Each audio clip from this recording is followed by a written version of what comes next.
verdadero Jesús. Lo que Dios reveló y anunció sobre el Mesías de la promesa también es sumamente claro. Primero, no existía ni existiría un Dios Hijo. El que se haría hombre para redimirnos sería Jehová, el único Dios verdadero, el Dios fuerte, el Padre eterno. Él sería el príncipe de paz al que Juan le prepararía el camino. Por eso su nombre es Jehová. ¿Cuál es el nombre de su hijo? Jehová. Pues una profecía. ¿Cuál sería el nombre del hijo? Jehová. Justicia nuestra. Entonces, fíjense, Isaías 43, donde él anunció, yo Jehová, y fuera de mí no hay quien salve. Yo anuncié y salvé. Como dice Isaías 7:14. La Virgen concebirá y dará a luz un hijo, llamar su nombre Dios con nosotros. ¿Quién es? Es Dios, Jehová con nosotros. Por eso su nombre es Jehová, no dejó de ser Jehová. La identidad no cambió, solo que es Dios hecho hombre. Porque se llamará su nombre Dios fuerte, Padre eterno, príncipe de paz. ¿Quién es? ¿Su nombre cuál es? Es Jehová. Levantaré a David de nuevo justo, ese será su nombre. Lo llamarán Jehová, justicia nuestra. Ese es el nombre del Mesías. Nuestro Redentor, Jehová de los ejércitos, es su nombre, el Santo Israel. Tu marido es tu hacedor, Jehová de los ejércitos, es su nombre. Y tu Redentor, el Santo Israel, Dios de toda la tierra será llamado. Por eso dice Pablo, ¿quién es Cristo? Es la roca que guió Israel de Egipto a Canaán, es Jehová. ¿A quién le preparó el camino Juan? A Jehová, porque ¿cómo se llamaba el Mesías? Jehová. Vos que clama en el desierto, preparad camino a Jehová, enderezad casa a la soledad, a nuestro Dios. Es nuestro Dios hecho hombre, es Emmanuel. Porque esto es bueno y agradable delante de Dios nuestro Salvador, dice Pablo. Porque hay un solo Dios y ese es nuestro Salvador, y esa es la verdad. Porque Él quiere que todos sean salvos y vengan al conocimiento de la verdad. Hay un solo Dios, nuestro Salvador, y un solo mediador entre Dios y los hombres, Jesucristo hombre. ¿Quién es Jesucristo? Dios manifestado en carne. Porque Dios es Jehová nuestro Salvador. Y es clara la Biblia. Como dice Juan 1, 10 al 13, no los versículos que cambiaron, sino este. En el mundo estaba y el mundo por él fue hecho. ¿Pero quién es? Porque es Jehová. No es un Dios hijo que hizo el mundo, no es el verbo, es Jehová. Pero el mundo no le conoció, a los suyos vino y los suyos no le recibieron. Mas a todos los que le recibieron, a los que creen su nombre, a los que creen que él es Jehová, les dio potestad de ser hechos hijos de Dios, los cuales no son engendrados de sangre, ni de voluntad de carne, ni de voluntad de varón, sino de Dios. ¿No? Como dice Pablo en 1 Corintios 2, 7 y 8. Más hablamos sabiduría de Dios en misterio, sabiduría oculta, la cual Dios predestinó antes de los siglos para nuestra gloria, la que ninguno de los príncipes de siglo conoció, porque si lo hubieran conocido, nunca habrían crucificado ¿a quién?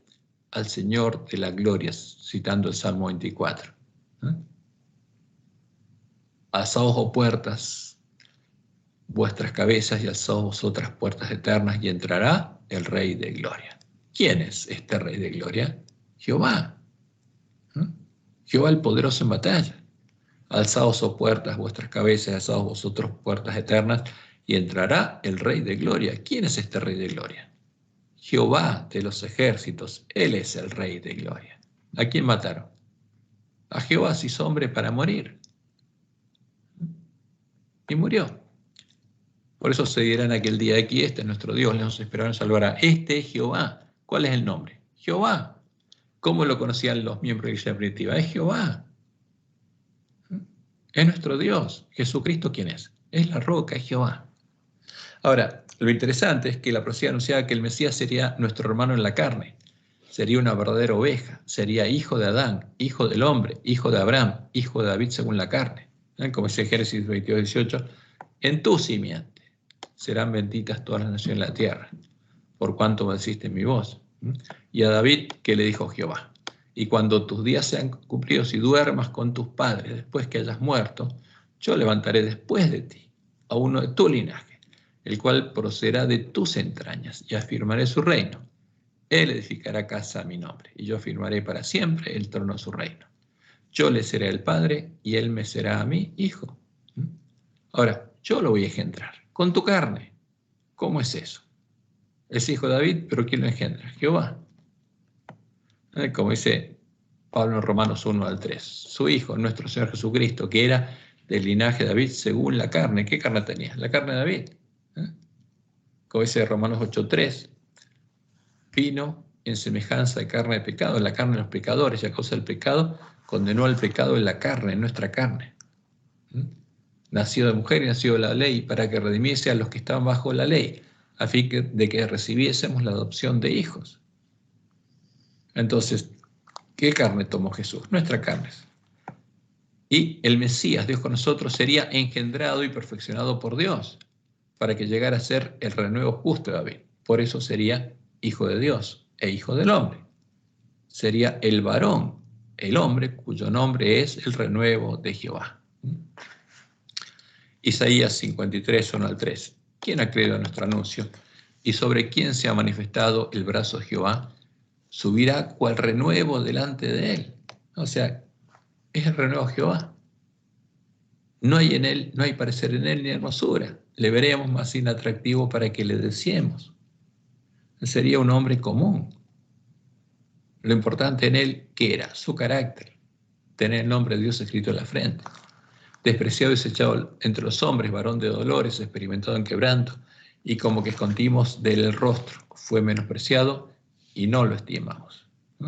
Y como dice en Zacarías, yo traigo a mi siervo el renuevo.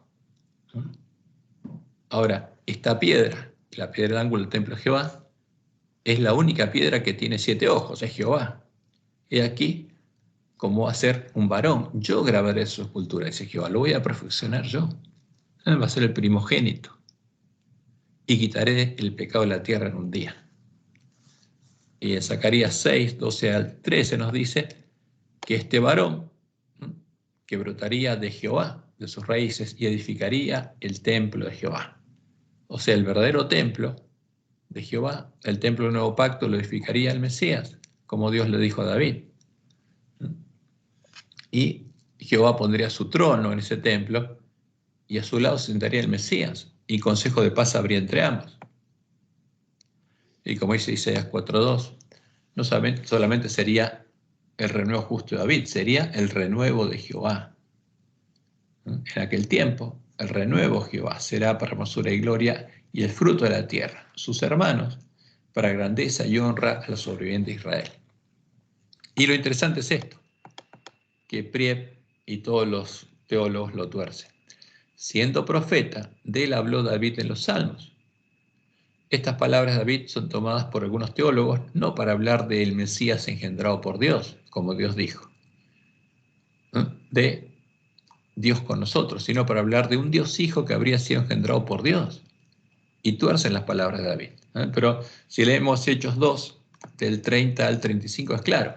Pero siendo profeta y sabiendo que con juramento Dios le había jurado que de su descendencia, en cuanto a la carne, levantaría al Cristo, para que sentase en su trono, viéndolo antes, habló de la resurrección de Cristo. Y sigue adelante Pedro diciendo, porque David no subió a los cielos, pero él mismo dice, dijo el Señor a mi Señor, siéntate a mi diestra hasta que ponga a tus enemigos por estrado de tus pies. Porque ¿qué reflejó David en los Salmos? Lo que Dios le reveló como profeta. Entonces, cuando él habla del Mesías, ¿está hablando de qué? De su hijo que Dios engendraría, como dice según Samuel 7, 12 al 14. Y cuando tus días sean cumplidos y duermas con tus padres, yo levantaré después de ti a uno de tu linaje, el cual procederá de tus entrañas. Yo le seré el padre y él me será a mi hijo. Yo lo voy a engendrar. Por eso, como dice en Salmos 12, 9, David escribe esto. Pero yo he puesto mi rey sobre Sión, mi santo monte. Yo publicaré el decreto. Jehová me ha dicho, mi hijo eres tú, yo te engendré hoy. ¿A quién? Al Mesías. David hablaba del Mesías, no otra cosa, eso es claro. Pídeme y te daré por herencia a las naciones. Y Satanás, sabiendo que Jesús conocía estas palabras, le dijo eso, le llevó al alto del monte, le mostró todas las naciones, y dice, pídeme, todo esto te daré si postrado me adorares, haciéndose pasar por Dios, para que Jesús lo adore, buscando engañarlo porque sabía que Jesús era hombre. Y Jesús se dio cuenta. Y le dijo, vete, Satanás, porque escrito está, Jehová tu Dios adorarás y él solo servirás. Pídeme y te daré por herencia a las naciones y como posesión tuya los confines de la tierra. Los quebrantarás con vara de hierro, con vasija alfarero, los desmenuzarás. ¿De quién está hablando? Del Mesías, del hijo de David, engendrado por Dios. Mi hijo eres tú, yo te engendré hoy. Y también como dijo David, siendo profeta, Jehová dijo a mi Señor, siéntate a mi diestra hasta que ponga a tus enemigos por estrado a tus pies. Juró Jehová y no se arrepentirá. Tú eres sacerdote para siempre según el orden de Melquisedec. Entonces, ¿qué pasaría? Jesús edificaría el templo de Jehová. Jehová pondría su trono y Jesús sentaría a su lado y consejo de paz habría entre ambos. Entonces, si uno pone línea sobre línea todas las palabras de forma ordenada, es claro lo que Dios dice. Jesús no es un Dios engendrado. Tampoco es otra persona que sea Dios, no es el verbo. Y lo interesante es que el Mesías tenía nuestra misma carne y sangre. Era 100% hombre, no tenía ningún atributo de la naturaleza divina. Por eso, en su naturaleza era inferior a los ángeles. Si hubiera tenido doble naturaleza, como dicen los teólogos de Roma y nuestros teólogos, o hubiera tenido un solo atributo de la naturaleza divina, en su naturaleza hubiera sido superior a los ángeles. Si hubiera sido omnisapiente, si hubiera sabido lo que pensaba todo el mundo, tampoco podía ser tentado. Pero leemos en Hebreos 2:9. Pero vemos a aquel que fue hecho un poco menor que los ángeles, fue hecho hombre. Y podía ser tentado como nosotros somos tentados. Si hubiera tenido naturaleza divina, si hubiera sido Dios, como dicen los teólogos de Roma o los de la Trinidad adventistas, no podría haber sido tentado por el mal. Pero como dice Santiago 1:13, Dios no puede ser tentado por el mal. Ahora, si Jesús hubiera sido 100% Dios, no podía ser tentado. Y tampoco podía morir. Pero Jesús pudo morir en nuestro lugar, tomando nuestro lugar. En cambio, una persona que es Dios no puede morir porque tiene inmortalidad. Y el único que tiene esa naturaleza es nuestro Dios y Padre, como dice Pablo, en 1 Timoteo 6. Pero vemos a aquel que fue hecho un poco menor que los ángeles. ¿Para qué? Para que por la gracia de Dios gustase la muerte por todos. Se hizo hombre para poder morir, si no, no podía morir. Y Pablo dice en 1 Timoteo 6:13 al 16, te mando delante de Dios, que da vida a todas las cosas. Que dice Juan 1:1 al 3, que el verbo da la vida. No, que otra persona que llama el verbo da la vida, no. Pablo dice, te mando delante de quién, de Dios, de Jehová, el Dios de Israel, que da vida a todas las cosas. El bienaventurado y solo soberano, Rey de reyes, Señor de señores, el único que tiene inmortalidad. O sea, ¿cuántas personas hay que tienen inmortalidad? Una sola, el único Dios verdadero. No Jesucristo hombre, sino Jehová. Entonces Jesús pudo morir porque era hombre, se hizo hombre para morir. Y, como dice claramente la Biblia, tenía nuestra misma carne y sangre. Era una verdadera oveja. Pero en esa carne no había pecado. Porque si en nuestros genes, en nuestra carne, hay pecado, como enseña Roma, que es lo que enseña el pastor Prieb, entonces, ¿qué pasaría? Jesús no podía tener esa carne. Entonces el pecado habita en la mente y el corazón de los hombres, no en los genes, pero no habita en la mente, no habitaba ni en la mente ni en el corazón de Jesús. Eso es lo que predicaron Wagones y Jones cuando se dieron cuenta que Jesús tenía la misma carne que nosotros, porque no había otra carne. Pero la diferencia estaba en la mente de Cristo, que tendrían sus hermanos cuando nacieran de Dios y fueran transformados a imagen de Jesús. Y al ser perfeccionado por Dios, tenía escrita la ley de Dios en la mente del corazón, como la empezaron a tener todos sus hermanos. Ahora, Hebreos, el autor de Hebreos es muy claro, pero vemos a aquel que fue hecho un poco menor que los ángeles, o sea, fue hecho hombre, a Jesús, coronado de gloria y de honra a causa del padecimiento de la muerte, para que por la gracia de Dios gustase la muerte por todos. Porque convenía a aquel por cuya causa son todas las cosas. ¿A quién? A Jehová, nuestro Padre, el Creador. Y por quien todas las cosas subsisten. No es como dice Hebreos 1:1 al 3, que todas las cosas subsisten por el poder del Dios Hijo. No. Que habiendo de llevar muchos hijos a la gloria, está hablando del Padre, perfeccionarse por aflicciones al autor de la salvación de ellos, porque tenía que ser perfeccionado Jesús, como dice la profecía de Zacarías. Porque el que santifica y los que son santificados de uno son todos. Somos todos hijos de Adán. Por lo cual no se avergüenza de llamarlos hermanos, diciendo, anunciaré a mis hermanos tu nombre. En vez de la congregación te alabaré. Y otra vez, yo confiaré en él. Y de nuevo, he aquí yo y los hijos que Dios me dio, ¿no? Que serían sus hermanos, por los cuales murió.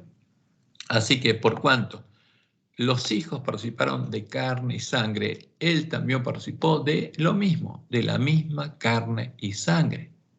El falso Jesús no, el de la Trinidad no. Para destruir por medio de la muerte el que tenía el imperio de la muerte. Esto es al diablo, para liberarnos de la esclavitud en el atrio, en el reino de Satanás, y librar a todos los que por el temor de la muerte estaban durante toda la vida sujetos a servidumbre. ¿A quién? A la ley del pecado, siervos del pecado. Porque ciertamente no socorrió a los ángeles, sino socorrió a la descendencia de Abraham, por lo cual debía ser en todo semejante a sus hermanos. ¿En todo en cuanto a qué? A carne y sangre. Tenía que ser una verdadera oveja. En cambio, el anticristo no es una oveja, es un engendro. Para venir a ser misericordioso y fiel sumo sacerdote en lo que a Dios se refiere, para expiar los pecados del pueblo, pues en cuanto él mismo padeció siendo tentado. ¿Por qué? Porque era hombre, Dios no puede ser tentado, es poderoso para socorrer a los que son tentados, como dice Hebreos 5, del 7 al 10. Y Cristo en los días de su carne, ofreciendo ruegos y súplicas con gran clamor y lágrimas al que lo podía librar de la muerte, fue oído a causa de su temor reverente, y aunque era hijo, por lo que padeció, aprendió la obediencia. Y habiendo sido perfeccionado, vino a ser autor de eterna salvación para todos los que le obedecen, y fue declarado por Dios sumo sacerdote según el orden de Melquisedec. Y como decía la profecía, y escribió David, el Mesías, ¿qué tendría? La ley de Dios escrita en la mente y el corazón. Me complazco en hacer tu voluntad, oh Dios mío, y tu ley esté en medio de mi corazón. Y como él dijo, como el Padre de mi amado, así también yo os he amado. Entonces, Jesús vino a mostrarnos que un hombre como nosotros, con nuestra carne, puede reflejar plenamente la imagen de Dios. Por eso dice, yo soy el camino, la verdad y la vida. El camino angosto, donde están las pisadas de Jesús, es el camino que podemos y debemos recorrer. Por eso nos dio el mandamiento que nos amemos como Él nos amó, con el amor de Dios. Y cuando oró, dice que todo lo hizo para que el amor con que Dios lo había amado esté en nosotros y Él pueda estar en nosotros también, para que seamos parte del templo de Jehová. Y lo dice Pablo, el amor de Dios ha sido derramado en nuestros corazones por el Espíritu Santo que nos fue dado. Y Juan dice, nosotros sabemos que hemos pasado de muerte a vida en que amamos a los hermanos. El que no ama a su hermano no nació de Dios, permanece en muerte. Después viene lo que la Biblia dice sobre el Espíritu Santo, o sea, es claro. El verdadero Jesús, es clara la definición del Antiguo Testamento. Estas son las palabras que Jesús le mostró a los discípulos para sembrar la semilla del reino en sus corazones. Ese es el verdadero Jesús. Bueno, ya se nos hizo muy largo, así que vamos a terminar nuestro estudio aquí. Voy a